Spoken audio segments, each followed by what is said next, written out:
Hello everyone, welcome back to our channel.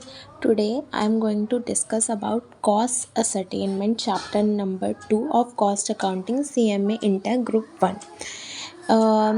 In this video we are going to discuss important questions of this chapter, especially for a CMA Inter June 26 exam point of view.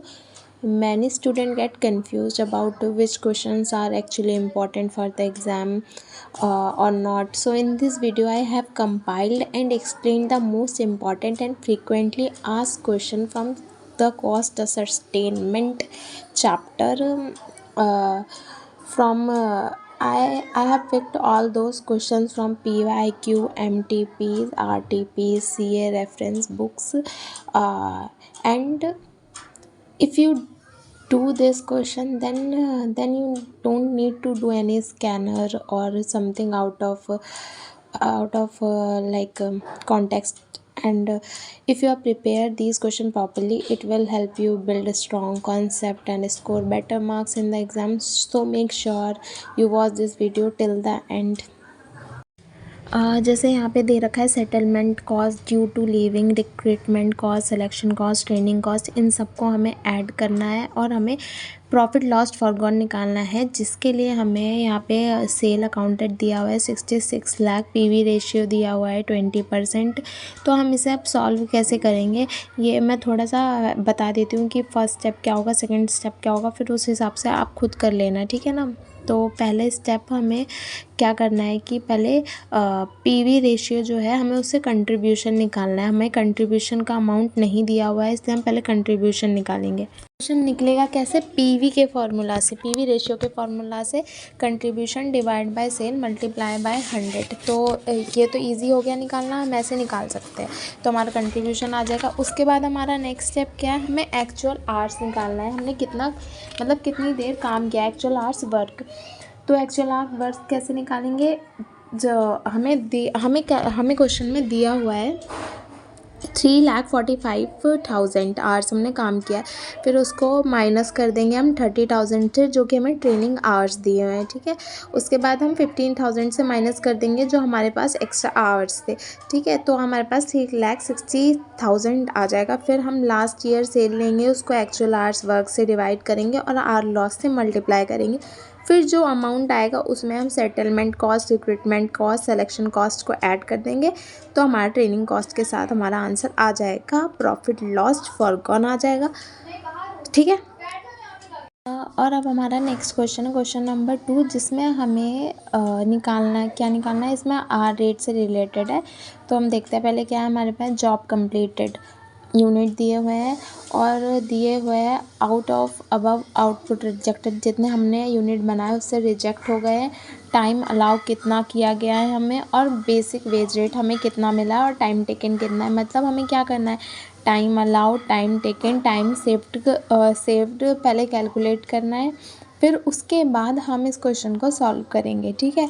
तो जैसे हमें time allowed दिया गया है 100 units के लिए, और हमने बनाई कितने हैं 5,000 यूनिट, 4,000 यूनिट, 7,000 यूनिट्स, ठीक है, 7,200 यूनिट्स। तो हम इसको कैलकुलेट कैसे करेंगे हम वो देखेंगे। पहले हम टाइम अलाउड को जो 100 यूनिट्स के लिए दिया हुआ है उसको 5,000 यूनिट के लिए कन्वर्ट कैसे करेंगे।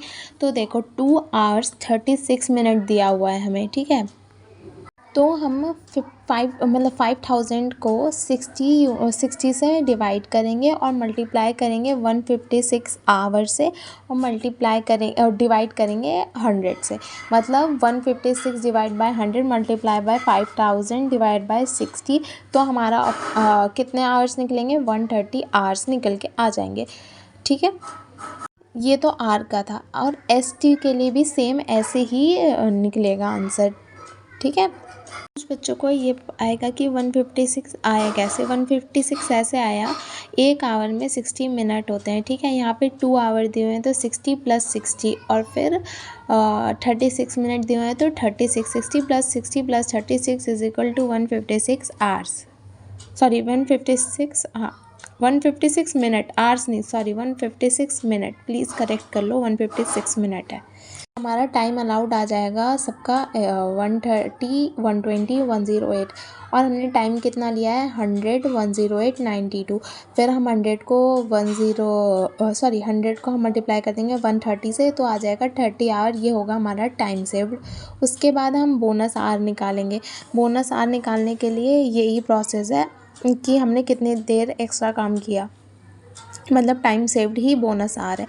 उसके बाद हम निकालेंगे अमाउंट ऑफ बोनस। ठीक है, अमाउंट ऑफ बोनस निकालने के लिए क्या करेंगे, टाइम सेव्ड को मल्टीप्लाई करेंगे 25 से, जो हमें ये सब क्वेश्चन में दिया हुआ है। बेसिक वेज रेट 25, 40 और 30, और फिर इसका 60% नीचे बोनस पेड दे रखा है, उससे मल्टीप्लाई करेंगे। फिर हम ओवर टाइम निकालेंगे। ओवर टाइम निकालने के बाद टोटल वेजेस निकालेंगे। टोटल वेजेस निकालने के बाद डायरेक्ट वेजेस कॉस्ट निकालेंगे फॉर 100 यूनिट, जो हमें पूछा गया था। है ये क्वेश्चन नंबर 3 मून लिमिटेड का। इस क्वेश्चन में हमें क्या दिया हुआ है, हमें प्रोडक्शन डिपार्टमेंट दिया हुआ है, सर्विस डिपार्टमेंट दिया हुआ है और डिपार्टमेंट एक्स और डिपार्टमेंट वाई दिया है, और ABCXY में हमें कुछ परसेंटेज दिए हुए हैं। ठीक है, तो हम पहले देखते हैं कि हमें करना क्या है। इस क्वेश्चन में हमें एक्स और वाई की वैल्यू निकालनी है। उसके लिए हमें यहाँ पे कोई भी वो नहीं दी हुई, क्या कहते हैं उसे, इक्वेशन। तो हम पहले इक्वेशन तैयार करेंगे। इक्वेशन तैयार करते हैं। यू कैन सी कि x 46250 को रिप्रेजेंट कर रहा है और y 15750 को, तो हम इसी से इक्वेशन बनाएंगे। जैसा आप देख सकते हो, डिपार्टमेंट एक्स ने जो सर्विस प्रोवाइड करी है वो वाई को की है, और डिपार्टमेंट वाई ने जो सर्विस प्रोवाइड की है एक्स को की है, लेकिन अपने आप को सर्विस प्रोवाइड नहीं करी है। तो हम इसी से इक्वेशन बना लेंगे। 46250 plus 0.1y is equal to X. फिर दूसरी इक्वेशन आएगी 15750 plus 0.1 X is equal to Y. ठीक है, तो ये हमारी दो इक्वेशन बन गए। अब हम इसको चाहे इनमें से कोई भी इक्वेशन ले लो, इक्वेशन 1 ले लो, उसको पुट कर दो इक्वेशन 2 में, तो एक्स की वैल्यू आ जाएगी और वाई की वैल्यू आ जाएगी। उसके बाद हमें इसका डिस्ट्रीब्यूशन करना है एक्स और वाई का। तो हम डिस्ट्रीब्यूशन जब करेंगे तो जो हमारी एक्स की वैल्यू है आएगी 48308 और वाई की वैल्यू आएगी 20580। तो हम इसको डिस्ट्रीब्यूट कैसे करेंगे, जो परसेंटेज हमें दे रखी है 20, 30, 40 एक्स में, तो हम 48308 की वैल्यू, जो एक्स की वैल्यू है, उसको इस रेशियो में, इस परसेंटेज में डिस्ट्रीब्यूट करेंगे। और सेम पैटर्न दूसरे के साथ भी करेंगे। डिपार्टमेंट वाई के साथ भी सेम टू सेम चीज़ होगी। 40, 20, 30% में डिवाइड करेंगे 20580 को। उसके बाद जो अमाउंट आएगा, जो भी अमाउंट आएगा, उससे हमारा over head rate per hour निकल के आ जाएगा। तो over head rate per hour जो, मतलब जो अमाउंट आएगा उसको नंबर ऑफ़ आवर से आप डिवाइड कर देना, उस हिसाब से हमारा आंसर आ जाएगा। अब हमारा क्वेश्चन नंबर 4 है। इसमें हमें दिया हुआ है कि इस क्वेश्चन में हमें क्या बताना है, अंडर अब्जॉर्ब ओवरहेड के बारे में बताना है। इसमें हमें दे रखा है एक्चुअल वर्क दिया हुआ है 35.50 लाख। ओके, ठीक है, और हमें स्ट्राइक दिया हुआ है, स्ट्राइक पीरियड दिया है 2 लाख, और 1 लाख हमें रिस्पेक्ट ऑफ एक्सपेंस दिया हुआ है प्रीवियस ईयर का बुक्ड। क्या करेंगे, हम 35.50 लाख को हम माइनस करेंगे। किससे माइनस करेंगे, स्ट्राइक से और प्रीवियस ईयर के अमाउंट से। तो 2 लाख से माइनस करेंगे, 1 लाख से माइनस करेंगे, तो आएगा 32,50,000। ठीक है, उसके बाद हमें क्या करना है, हमें उसके बाद अंडर एब्जॉर्ब ओवरहेड निकालना है। उसके लिए हमें क्या करना है, उसके लिए हमें जैसे हमें दिया हुआ है ओवरहेड एब्जॉर्ब्ड एक्चुअल मैंडे से मल्टीप्लाई करेंगे प्री डिटरमाइन रेट को, जो कि हमें दिया हुआ है 20 पर मैंडे मल्टीप्लाई बाय 1,50,000, जिसका आंसर आएगा 3 लाख, 30 लाख आंसर आएगा। ठीक है, उसके बाद हम 32.50 लाख ओवरहेड इनकट से जो आया है उसको माइनस करेंगे ओवरहेड एब्जॉर्ब 30 लाख से, तो हमारे पास अमाउंट आ जाएगा 2,50,000। ठीक है, 2,50,000 आ जाएगा। उसके बाद हम इसका अकाउंटिंग ट्रीटमेंट करेंगे। पहले हम इसको कॉस्टिंग P&L में ट्रांसफ़र करेंगे, जिसमें हमें 2,50,000 को मल्टीप्लाई करना पड़ेगा 40% से, जो कि अनअब्जॉर्ब्ड ओवरहेड है। फिर हम ट्रांसफ़र करेंगे कॉस्ट ऑफ सेल पे, ट्रांसफ़र फिनिश्ड गुड पे, फिर transfer to work in progress पे। तो ऐसे ये क्वेश्चन हो जाएगा। अब नेक्स्ट करते हैं क्वेश्चन नंबर 5। इसमें हमें क्या बताना है, इसमें हमें कैलकुलेट करना है minimum level, maximum level, average stock level. इस क्वेश्चन को करने के लिए हमें पहले कैलकुलेट करना पड़ेगा मिनिमम, मैक्सिमम और एवरेज कंजम्पशन। जो कैसे निकलेगा, uses per unit of production, जैसे 10 4 6 दिया हुआ है, इसको मल्टीप्लाई करेंगे वीकली प्रोडक्शन से। जैसे दिया हुआ है मिनिमम प्रोडक्शन 175 का, मैक्सिमम 225 का, एवरेज दिया है 200 का। तो आप ऐसे इसको कैलकुलेट कर सकते हो, 10 × 175, 4 × 175, 6 × 175। मैक्सिमम के लिए 10 × 2 2 × 5 225, 4 × 225, ऐसे ही हो जाएगा। एवरेज के लिए 10 × 200, 4 × 200, 600, 2 × 200। तो सिंपल ऐसे सॉल्व करना है। उसके बाद आपको करना है मिनिमम स्टॉक लेवल P का कैलकुलेट, Q का मिनिमम स्टॉक लेवल, फिर ROL वगैरह। ये ऐसे हो जाएगा। इजी क्वेश्चन है, आप कर सकते हो। ये अगला क्वेश्चन है हमारा, जिसमें हमें 2 पार्ट में इस क्वेश्चन को करना था। विकास और शिव, ये 2 लोग हैं। इन लोगों का हमें बोनस प्लान वगैरह जो भी है वो निकालना है। तो पहले हमें विकास का सॉल्व करना है रो 1 प्लान से, और शिव का हाल से प्लान से। तो पहले हम टाइम अलाउड निकालेंगे, टाइम टेकन, टाइम सेव्ड। तो टाइम अलाउड हमें गिवन है 50 बोथ का, time taken 30 40, time save minus करके आ जाएगा TA माइनस TT। फिर रेट हमें नहीं दिया हुआ तो हम उसको लेट कर लेंगे X। फिर बेसिक वेजेस हमने दी हुई है 30 40, तो उसको मल्टीप्लाई कर लेंगे। फिर फार्मूला लगा देंगे TT × TS divide by TA for row 1 plan. और हाल से प्लान के लिए 50% × TS मतलब time saved multiply by rate. तो ये क्वेश्चन ऐसे सॉल्व हो जाएगा। आपको इक्वेशन में वैल्यू पुट करनी है, और बस ये क्वेश्चन इजी है, आप खुद कर लेना। ये क्वेश्चन है, यहाँ पे देखने में कॉम्प्लिकेटेड लग रहा है, पर कॉम्प्लिकेटेड नहीं है। आप क्वांटिटी ऑर्डर को डिवाइड करो 400, 800, 400, 4800, 9600।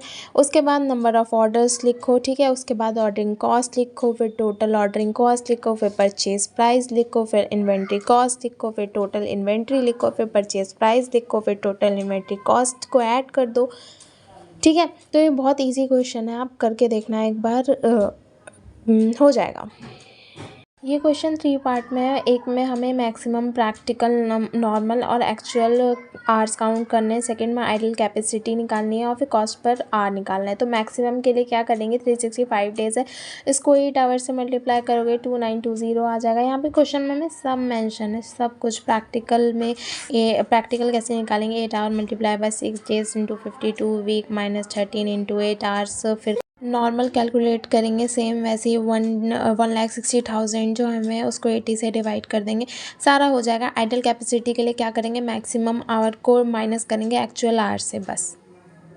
इसमें क्या दे रखा है, प्रोडक्शन डिपार्टमेंट और सर्विस डिपार्टमेंट के अंडर हमें डिवाइड करना है, डिस्ट्रीब्यूशन करना है।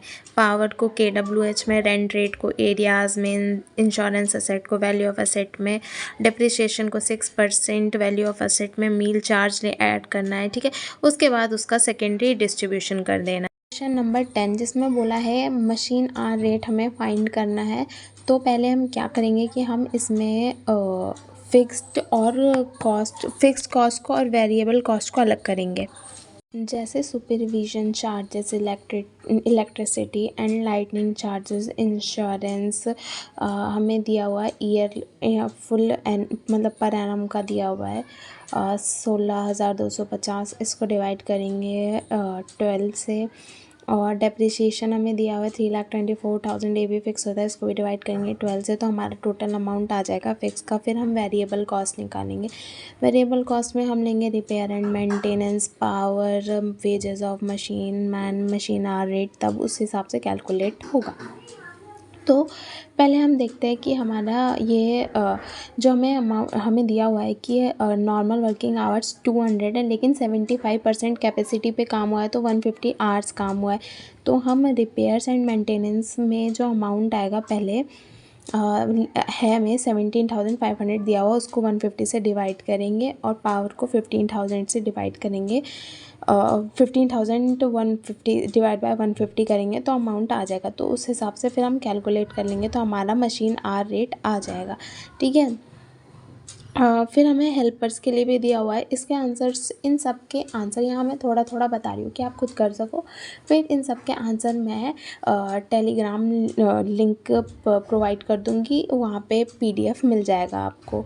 आप टेलीग्राम लिंक टैप करके उस PDF को ले सकते हैं। नंबर 11, जिसमें हमें मैरिक का डिफरेंशियल पीस रेट सिस्टम लगा के हमें वेजेस को कैलकुलेट करना है। तो हम कैसे करेंगे इस क्वेश्चन को, पहले देखते हैं। तो पहले हम 3 कॉलम बनाएंगे, मोहन, राम और प्रसाद का नाम दे देंगे, फिर बनाएंगे। ठीक है। फिर नॉर्मल पीस रेट हमें गिवन है क्वेश्चन में कि मतलब हमें गिवन नहीं है, लेकिन हमें कैसे कैलकुलेट करना है वो गिवन है। जैसे स्टैंडर्ड प्रोडक्शन पर आवर दिया हुआ है 6, ठीक है, और नॉर्मल रेट पर आवर दिया है 1.20, तो 1.20 डिवाइड बाय 6 करेंगे, मतलब कि नॉर्मल रेट पर आवर को स्टैंडर्ड प्रोडक्शन पर आवर से डिवाइड करेंगे तो आ जाएगा 0.20। इससे हमारा नॉर्मल पीस रेट निकल जाएगा। फिर हम स्टैंडर्ड प्रोडक्शन पर डे निकालेंगे, फिर हम एक्चुअल प्रोडक्शन निकालेंगे, फिर उसके बाद एफिशिएंसी निकालेंगे, फिर उसके बाद अर्निंग निकालेंगे। उसके बाद नॉर्मल पीस रेट का एक फार्मूला होता है, ये जो मैंने बताया कैलकुलेट करने का, तो 1.20 डिवाइड बाय 6 करोगे तो हमारा नॉर्मल पीस रेट आ जाएगा। इसका फार्मूला यही होता है, नॉर्मल रेट पर R divide by standard production पर आर। एफिशिएंसी का फार्मूला क्या होता है, actual production divide by standard production into 100। ठीक है। तो ये क्वेश्चन बहुत ईजी है, ये हमारे इंस्टीट्यूट की बुक में भी है, तो आप वहाँ पे जाके देख लेना। ये इलस्ट्रेशन 33 है और पेज नंबर 145। अब नेक्स्ट क्वेश्चन भी हमारा स्टडी मटेरियल से है, क्वेश्चन नंबर 12 भी हमारी बुक में है, तो आप वहाँ से इसका सल्यूशन देख लेना। और अब हम चलते हैं नेक्स्ट क्वेश्चन पे। नेक्स्ट क्वेश्चन क्या दिया हुआ है हमें, नंबर 13 भी स्टडी मटेरियल में अवेलेबल है। इसको भी ऐसे ही कैलकुलेट करना है, time taken, time allowed, time save निकाल के फिर हास्ले और रोवन का फार्मूला लगाना है। फिर बेसिक सैलरी को उनमें ऐड कर, बेसिक सैलरी जो है हमारी उसको डिवाइड कर देना है हाल्से और रोवन प्लान दोनों के सॉल्यूशंस में, उससे ये आंसर हो जाएगा। आप ये बुक में देख सकते हो, आपको मिल जाएगा। अब हम नेक्स्ट क्वेश्चन करते हैं, क्वेश्चन नंबर 14। इस क्वेश्चन में अब करना क्या है, तो सबसे पहले हम इसमें बनाएंगे कॉस्ट शीट। जैसे हमें ये गिवन हुआ है, गिवन है P&L टाइप, ठीक है। तो कॉस्ट शीट बनाएंगे। 2 मटेरियल कंज्यूम, डायरेक्ट वेजेस हमें दिया हुआ है, इससे प्राइम कॉस्ट आ जाएगा। फिर फैक्ट्री ओवरहेड जो हमें गिवन है वो नहीं हम देखेंगे, हमें एडजस्टमेंट्स क्या दिए हैं, एडजस्टमेंट दी गई 20% ऑन प्राइम कॉस्ट, तो हम इससे हमारा फैक्ट्री ओवरहेड भी आ जाएगा। उसके बाद opening work in progress minus closing work in progress, ये सब देख लेना। फिर एडजस्टेड फैक्ट्री ओवरहेड कॉस्ट आ जाएगा। फिर इसमें हम एडमिन ओवरहेड की ओवरहेड को भी ऐड करेंगे, ठीक है। उसके बाद कॉस्ट ऑफ प्रोडक्शन आ जाएगा, फिर फिनिश्ड गुड, फिर माइनस क्लोजिंग फिनिश्ड गुड, फिर COGS आ जाएगा। उसके बाद हमारा सेलिंग एंड डिस्ट्रीब्यूशन कॉस्ट, फिर टोटल कॉस्ट, फिर प्रॉफिट आ जाएगा। उसके बाद हम अब हमें कॉस्टिंग P&L जैसे दिया हुआ है ना क्वेश्चन में कि हमें बनाना था, तो हम वो बनाएंगे। उसके बाद क्वेश्चन में बोला हमें रिकन्सिलेशन स्टेटमेंट भी बनानी है, तो profit as per cost account आ जाएगा 64258। उसके बाद हम कंपेयर करेंगे हमारी फाइनेंशियल शीट को और कॉस्ट शीट को। उसके बाद कंपेयर करने के बाद हमारा प्रॉफिट एज पर फाइनेंशियल अकाउंट्स भी आ जाएगा, ठीक है। अब हम मूव करते हैं नेक्स्ट क्वेश्चन पे। ये सारे क्वेश्चन यहाँ पे मैंने कंपाइल कर दिए हैं, इन सब के आंसर आपको टेलीग्राम पर मिलेंगे, तो आप वो लिंक पे टैप करके डिस्क्रिप्शन से ले सकते हो, ठीक है। अब अगला क्वेश्चन क्या है, हमें इंटीग्रेटेड अकाउंट्स के एंट्री बनानी है। तो जैसे इसमें एक दो एंट्री बन जाएंगी, material control account to creditors account. Same ऐसे ही नेक्स्ट क्वेश्चन है डायरेक्ट इनडायरेक्ट, ये हमारी बुक में भी अवेलेबल है, हमारे PYQs में भी है, हमारे MTPs में भी है, CA रेफरेंस बुक्स में भी है, तो आपको वहाँ पे भी मिल जाएगा। अगला क्वेश्चन क्या है, ये भी सेम ऐसा ही है, ये हमारी बुक में अवेलेबल है, आप इससे देख के कर सकते हो। बाकी इन सब के आंसर्स आपको मिल जाएंगे, ठीक है। इस क्वेश्चन में material, direct wages, factory overhead, selling, distribution, bad debt, preliminary expense, legal expense, admin overhead, profit एक साइड पे आ जाएगा, by sale, by finished goods, by WIP, by dividend receive, by interest receive, ये आ जाएगा credit side पे। फिर इसका कैलकुलेट कर लेना हो जाए। इस क्वेश्चन में हमें, अब जो भी हमारा क्वेश्चन है क्वेश्चन नंबर 18, इस क्वेश्चन में हमें कॉस्ट शीट बनानी है, ठीक है। कॉस्ट शीट कैसे बनेगी, ये जो ए का हमें दे रखा है ना 12.50 और बी का हमें क्या दिया हुआ है 7.5, इसको हम मल्टीप्लाई करेंगे 200 और 500 से जो हमें ड्रेस में दिए हुए हैं, तो उस हिसाब से हो जाएगा ये कैलकुलेट। आप करोगे ना तो खुद ही आ जाएगा समझ में, ठीक है। बाकी तो आंसर्स आपको मिल ही जाएंगे। अगला क्वेश्चन ये हमारे उसमें स्टडी मटेरियल में है, आप ये वहाँ से कर लेना। ये सब हमारे आगे के जो एक दो क्वेश्चन है वो सब स्टडी मटेरियल में आपको मिल जाएंगे। इसमें यूनिट प्रोड्यूस दिया हुआ है, यूनिट सोल्ड दिया हुआ है, ये उस हिसाब से हो जाएगा। ये मैं करवा चुकी हूँ, पर आपको समझा चुकी हूँ, सेम भी वैसा ही है, आप बुक में भी चेक कर लेना तो जाएगा, ठीक है। अगर आपको कोई भी इशू होता है सॉल्व करने में या कुछ भी प्रॉब्लम आती है तो आप कमेंट कर सकते हो, और टेलीग्राम चैनल की चैट ज्वाइन करके वहाँ पे भी आप मैसेज कर सकते हो। I hope you like this video, please like share and subscribe. Thanks for watching.